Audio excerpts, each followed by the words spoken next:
অনেক আস্তে শোনা যাচ্ছে। আচ্ছা। হ্যাঁ, এখন শুনতে পাচ্ছেন? হ্যাঁ, হ্যাঁ, হ্যাঁ, এখন বলেন, শুনতে বলেন পাচ্ছি। প্লিজ। তো আমি যেটা বলতে চাই সেটা হচ্ছে গিয়া জিন, ভূত, তারপরে হচ্ছে ব্ল্যাক ম্যাজিক এবং শয়তান এগুলো যদি সত্য হয় তাহলে তো আল্লাহ, ফেরেশতা এটাও সত্য হইতে পারে আরকি। এটা আপনাকে কে বলল যে একটা উদ্ভট জিনিস সত্য হইলে আরেকটা উদ্ভট জিনিসও সত্য হবে? এটা আপনাকে কে বলছে? আমি আরকি নিজে মনে করি যে যেমন ধরেন হ্যাঁ, যদি বিজ্ঞান যদি এর কোনো ব্যাখ্যা দিতে পারত যে ব্ল্যাক তাহলে ম্যাজিক এর কোনো জিন-ভূত একটা যদি ব্যাখ্যা সত্য আছে। হয় তাহলে মা কালী আল্লাহকে রেপ করে মেরে ফেলছে এই দাবিটাও তো সত্য হবে নাকি? উম কোরআনের কোন পাতায় এই কথা লেখা আছে? মূর্খ আছে বই দিন এখনই দেখান, না হলে দুনিয়ার পথে ফিরে আসুন। না আমার না আমি যতদূর জানি যে মানে জিন ভূতের আমাদের যে বাংলাদেশে কিছু ভাই মানে আপনাকে একটা প্রশ্ন করলাম ভাই। একটু দয়া করে উত্তরটা দেন। আপনি বললেন মনে করেন আমরা জিন-ভূত এটা এরকমের উদ্ভট অলৌকিক জিনিস আছে এটা প্রমাণ পাইলাম। এ থেকে কিভাবে অটোমেটিক্যালি প্রমাণ হয়ে যায় যে মা কালী আল্লাহ পাককে রেপ করে মেরে ফেলছে? এই তথ্যটা কিভাবে এখান থেকে প্রমাণিত হয়? মানে যাই হোক কোরআনে তো জিন ভূতের কথা আছে। আমাদের আসল কথা ধুরু হচ্ছে ভাই, যে ধুরু ভাই এই আপনাকে যেটা জিজ্ঞেস করতেছি সেটার উত্তরটা দেন ভাই। মা এই যে কালীর ২ টা মুন্ডু মোবারক কোথা থেকে আসবে? মূর্খ। না আমি যেটা বলতে চাইছি সেটাই। কোরআনে মনে আসিফ তো ভাই, করেন আছে মনে সেটা করেন মনে যদি করেন একটু ব্যাখ্যা মনে করেন ওয়াহিদুল ইসলাম ভাই আজকে আমরা প্রমাণ পাইলাম যে একটা উড়ন্ত ঘোড়া আছে সেটা ঘুইরা বেড়ায়। এটা প্রমাণ মানে আমরা থিওরিটিক্যালি এইটা চিন্তা করি যে চিন্তা করলাম যে এটা আমরা প্রমাণ পাইছি। হ্যাঁ? ধইরা নিলাম আমরা প্রমাণ পাইছি। এইটার থেকে আমরা কিভাবে মানে অটোমেটিক্যালি বুঝা ফেলবো যে তাইলে তো উড়ন্ত হাতিও থাকতে হইব। উড়ন্ত ঘোড়া যেহেতু পাইছি, উড়ন্ত হাতিও থাকবো, উড়ন্ত মনে করেন জিরাফও থাকবো, উড়ন্ত জলহস্তিও থাকবো।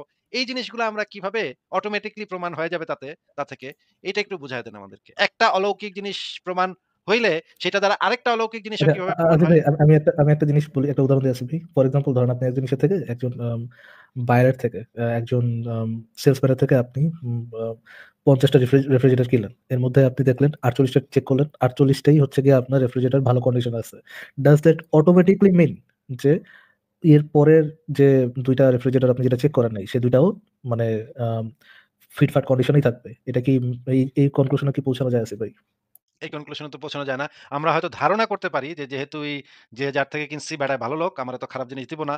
এটা আমরা হয়তো আশা করতে পারি, প্রত্যাশা থাকে আমাদের মনে যে বা খারাপ জিনিসটা আর দিব না। আমার বন্ধু দোস্ত মানুষ বেচছে আমার কাছে ফ্রিজ এগুলো তো খারাপ তো দিব না। এটা আমাদের আশা থাকতে পারে কিন্তু এটা তো ভাই, প্রমাণিত সত্য না। এই দেখেন আসিফ ভাই, মানে নেটের অবস্থার ১৪টা বাজায় লিখতেছে he didn't let me speak. আসলে পোলাপাইন। হ্যাঁ, বলেন। হ্যাঁ, আসিফ ভাই, সরি আমি আপনাকে একটু ইয়ে করলাম। হ্যাঁ, ওই যেটা দিবে একটা ধারণা করতে পারেন, বাট এটা তো প্রমাণ হবে না। মানে ইয়ে করে প্রমাণ করতে পারবেন আরকি। ডিডাক্টিভ আর্গুমেন্টের মাধ্যমে এই ধরনের প্রমাণটা হবে না আরকি। হবে না। ইসলাম ভাই আপনি বলেন তো যে মনে করেন আজকে পেত্নীর প্রমাণ পাইলাম। পেত্নী থেকে দুর্গা দেবী প্রমাণিত কেমনে হবে? আসলে তো দাবি তো মানি বিজ্ঞান তো আর আমি যেটা বোঝাতে চাচ্ছি সেটা হচ্ছে গিয়া যেমন ধরেন যদি জিনবুদের পক্ষে যে কোনো ব্যাখ্যা যদি বিজ্ঞান দিতে পারতো যে হ্যাঁ, এই একটা প্রাণী এইরকম কোন প্রাণী পৃথিবীতে আসলে আছে। যদি তারা বলতো যে হ্যাঁ আছে। তো ভাই, সেক্ষেত্রে তো মনু আপনাদের দেশের লোক ভাই। বুঝছেন? আসিফ ভাই। হ্যাঁ? মনু মনু আপনার বাংলাদেশী দেশের লোক। বাংলা দেশের কেতাকাটি দিয়ে চলে আসছে। ভাই আপনি কি ঝালকাঠিতে থাকেন ভাই নাকি বরিশাল? কি আমি হ্যাঁ? পটুয়াখালীতে কাছাকাছি। ভাই, ইয়ে একদম পটুয়াখালীটা ইসের আপনার আপনার সাইদির জন্মস্থান না পটুয়াখালী? না আরে পটুয়াখালীতে মনে হয় সাইদির না, না জন্ম। সাইদি তো পিরোজপুর। না, আমার দাদাবাড়ি তো পটুয়াখালী পিরোজপুর, ভাই। আমার তো দাদাবাড়ি ও পটুয়াখালী। আচ্ছা, আচ্ছা। ও আচ্ছা, আচ্ছা আসিফ ভাই আমি এটা পটুয়াখালী। জানতাম না কখনো। আচ্ছা, আচ্ছা বলেন।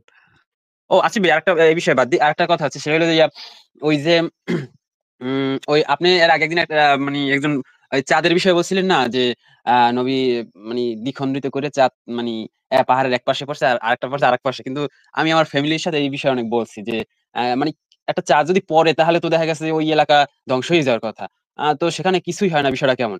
আ মানে এর আসলে কয় নাম্বার হাদিস আমি তো ওটা বলতে পারিনি যে কয় নাম্বার হাদিস। একটু যদি হইছে কি, বলতেন।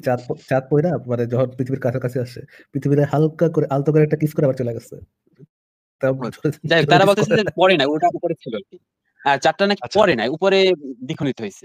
আচ্ছা আপনি তো কি আপনি সংশয়.com এ ঢুকে পড়ছেন? কোন লেখা পড়ছেন? সংশয়.com এ তো সব দেয়া আছে ভাই। না আমি এইটা এই বিষয়টা আমি আপনাদের একটা ভিডিওতে আমি দেখছিলাম যে আপনারা ভিডিওটা করছেন, যখন আলোচনা দেখছেন তখন করছেন। সংশয়.com এর একটা লেখা আইনা দেখানো হয় নাই?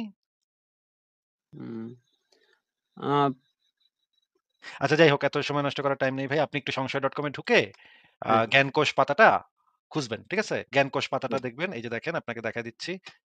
১ সেকেন্ড। এটা হচ্ছে জ্ঞানকোষ পাতা। এখানে যাবেন। এখানে গিয়ে আপনি দেখবেন যে কি আছে এখানে। তারপরে এখানে দেখবেন এই যে ডান পাশে দেখেন, এই যে সিরিয়াল অনুসারে দেয়া আছে। আ এই যে যেমন ধরেন উদ্ভট মিথ্যা প্রপাগান্ডা। এই যে চাঁদের ফাটল সম্পর্কে ইত্যাদি, ইত্যাদি। এখানে হুম, আছে। আচ্ছা, এখানে আমি যদি এসে লিখি চন্দ্র, তাহলে কি আসে দেখি আমি। আ চন্দ্র এখানে আসার কথা। এখানেই চলে আসার কথা। আচ্ছা, চাঁদ লিখে দেখি। আচ্ছা। এই যে দেখেন ২ নম্বর, এই যে হাদিস নাম্বারটা, উপরেই আসছে। আচ্ছা আমি কি গুগল থেকে হাদিস নাম্বার দিলে কি বের হবে? মানে কোন হাদিস নাম্বার, ভাই হাই হাদিসটা কয় নাম্বার হাদিস, ওটা কি পাবো? এই যে এই লেখাটা আপনি খুঁজবেন। এই লেখাটা খুঁজে আপনি লেখাটা পড়বেন। নবী চাঁদকে ২ ভাগ করেছিল। এটার ভিতরে দেখেন, ১ম এ আমরা, আচ্ছা ঠিক আছে দেখাই দেই। যেহেতু আপনি আসছেন দেখাই দিই। আমরা ১ম এই আ এই আচ্ছা, আমরা আলেমের বক্তব্যটা পরে শুনবো। আগে আমরা একটু আ হাদিসগুলা দেখে নেই। হাদিসগুলাতে কি বলা কয় আছে? নাম্বার হাদিস, এটা কয় নাম্বার? একটু পড়েন ভাই, আ হাদিসটা একটু পড়েন। তাড়াতাড়ি পড়েন। তাড়াতাড়ি সময় নষ্ট করেন না, হ্যাঁ? দ্রুত হ্যাঁ, পড়েন। আবু বকর ইবনু আবু সায়বা, আবু কুরআন, ইসহাক ইবনে ইব্রাহিম, উমার ইবনু হাফস ইবনু পিয়াস ও মিনজাব আসল ইবনু জিনিস পড়েন ভাই। হারিস। মেইন হ্যাঁ, জিনিসটা পড়েন ও ভাই। আচ্ছা যাই হোক। তিনি বলেন থেকে যে তিনি বলেন থেকে এক পড়েন। তিনি হ্যাঁ, বলেন। এক খন্ড পাহাড়ের এই পাশে পড়ল এবং অপর খন্ড পড়ল পাহাড়ের ওপাশে। হ্যাঁ, এটা তো আমি দেখি। হ্যাঁ, আচ্ছা, ঠিক আছে। এটা হচ্ছে আব্দুল্লাহ ইবনে মাসউদ থেকে বর্ণিত, মানে অত্যন্ত বিখ্যাত সাহাবী। হ্যাঁ, হ্যাঁ, এবার আমরা সরাসরি বই থেকেও দেখে নেই। এই যে হুম। আব্দুল্লাহ ইবনে মাসউদ থেকে ভাই বর্ণিত, পড়েন তো রাষ্ট্রপতি। ভাই, কি লেখা? হ্যাঁ, আব্দুল্লাহ ইবনে মাসউদ রাদিয়াল্লাহু তাআলা বর্ণিত, তিনি বলেন, একবার আমরা মিনায় রাসূলুল্লাহ সাল্লাল্লাহু আলাইহি ওয়াসাল্লামের সঙ্গে ছিলাম। তখন চন্দ্র দ্বিখণ্ডিত হলো। এক খণ্ড পাহাড়ের পিছনে আ পতিত হলো, আরেক খণ্ড সামনের দিকে। আচ্ছা, পতিত হ্যাঁ, হলো হ্যাঁ। মানে, কথাটার মানে কি? পতিত হ্যাঁ, হওয়া মানে কি?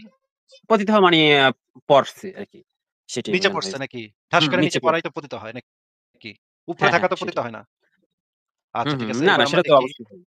আচ্ছা, তিরমিজি শরীফের ৩২৮৯ নম্বর হাদিসটা পড়ি। আ হুম, হুম। এখানে একটু পড়েন তো জোরে, জোরে তাড়াতাড়ি। আ এখানে হচ্ছে যে রাসূলুল্লাহ সাল্লাল্লাহু আলাইহি সাল্লাম এর যুগে চাঁদ বিদীর্ণ হলো এবং দ্বিখণ্ডিত হয়ে গেল। এক অংশ এই পাহাড়ের উপর এবং অপর অংশ ওই পাহাড়ের উপর পড়ে গেল। হ্যাঁ, হ্যাঁ, পড়ে গেল পড়ে তো গেল। লেখে নাকি? পড়ে গেল লেখে নাকি? হ্যাঁ, হ্যাঁ, পড়ে গেল লেখা আছে। আচ্ছা ঠিক আছে। এবার আমরা দেখি তিরমিজি শরীফের এই হাদিসটা সরাসরি বই থেকেও দেখে নিয়েন আপনি। আমি দ্রুত হুম। চলে যাচ্ছি। আ এবার আমরা আরেকটা, এই যে নসরুল বারী শরহে বুখারী, এখান থেকে দেখি। একটু পড়েন তো ভাই, বুখারী শরীফের ব্যাখ্যা গ্রন্থ থেকে একটু পড়েন তো। আম ইবনে মাসউদ রাদিয়াল্লাহু তাআলা সূত্রে বর্ণিত, তিনি বলেন, রাসূল সাল্লাল্লাহু আলাইহি ওয়াসাল্লাম এর সময় চাঁদ দ্বিখণ্ডিত হয়েছে। এক খণ্ড পাহাড়ের উপর এবং অপর খণ্ড পাহাড়ের নিচে পড়েছিল। তখন রাসূলুল্লাহ সাল্লাল্লাহু আলাইহি ওয়াসাল্লাম বলেছেন, "তোমরা সাক্ষী থাকো।" মানে এটা আচ্ছা। কেমন অদ্ভুত কথা, আমি আচ্ছা বুঝতে ঠিক আছে, পারছি ঠিক না। আছে, ঠিক আছে। এবার আমরা দেখি আশ-শিফা একটা গ্রন্থ আছে, অত্যন্ত বিখ্যাত একটা গ্রন্থ আশ-শিফা। এইটার লেখক হচ্ছে আ পা ইমাম কাজী আয়াজ আন্দুলুসি। অত্যন্ত প্রাচীন একটা কেতাব। এই কেতাবে যে জিনিসটা লেখা আমরা একটু পড়ে দেখি, যে এখানে আব্দুল্লাহ ইবনে মাসউদ থেকে বর্ণিত, পড়েন তো ভাই কি লেখা? আ একটু ছোট করলে ভালো হতো। হযরত সমস্ত আব্দুল্লাহ ইবনে মাসউদ এর বর্ণনায় বর্ণিত আছে, এখান থেকে পড়েন। হ্যাঁ, হ্যাঁ, হ্যাঁ।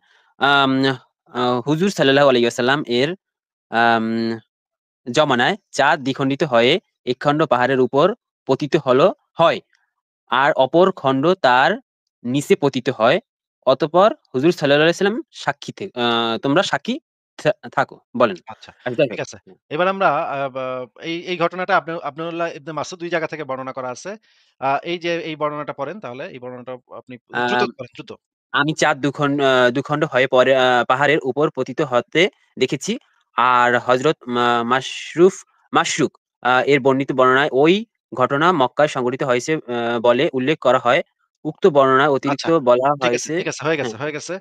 এবার আমরা এই আলেমের বক্তব্যটা শুনি। আলেমের বক্তব্যটা আমি একটু টেনে দিতেছি, কারণ অনেক লম্বা বক্তব্য। ৬ মিনিটের বক্তব্য, আমি এত বক্তব্য শোনানোর টাইম নাই। আপনি ঢুইকা সংশয়.com এ ঢুকে দেখে নিয়েন। আমি কিয়দাংশ শোনাচ্ছি, শোনেন। আবু শোনেন। জেহেলের কাছে অসংখ্যবার, একবার দুইবার আকাশের চাঁদ দ্বিখণ্ড। আবু জেহেল বলেছে, আপনি যদি চাঁদটাকে দ্বিখণ্ড করতে পারেন, সে কালেমা পড়ে মুসলমান হয়ে যাবে। আসলে তো আপনার পক্ষে চাঁদ দ্বিখণ্ডিত করা সম্ভব নয়।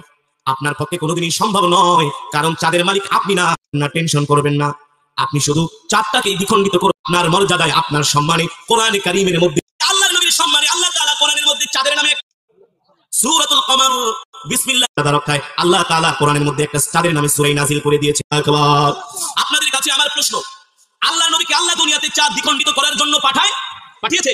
আল্লাহ দেওয়া মানুষের কাছে কোরআনের দাওয়াত পৌঁছে দেয়া, ঠিক কিনা বলেন?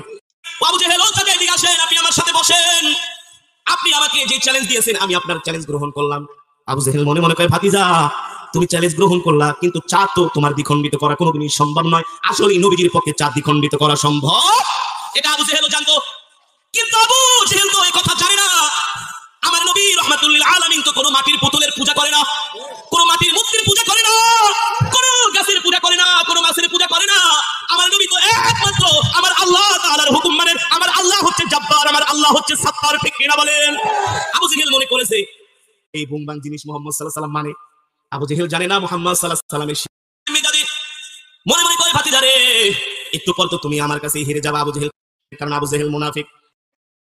এবার নবীজি ডাক দিয়া বলে, ও চাচা সত্যি করে বলেন, আমি যদি চাঁদটাকে দ্বিখণ্ডিত করে দেখাইতে পারি মতো ওয়াদা করলাম, এবার আর ওয়াদা মিস হবে না। রাহমাতুল লিল আলামিন বলে, চাচা বিশ্বাস করি না। আবু জেহেল কয়, ভাতিজা রে ও মুহাম্মদ তুমি যদি বিশ্বাস না করো, আমার পাশে এই যে দেখো তোমার চাচাতো বোন আছে, তোমার চাচাতো বোন সাক্ষী। সাথে আবু জেহেলের কন্যা ছিলেন, কে ছিলেন? সাথে কন্যা ছিলেন।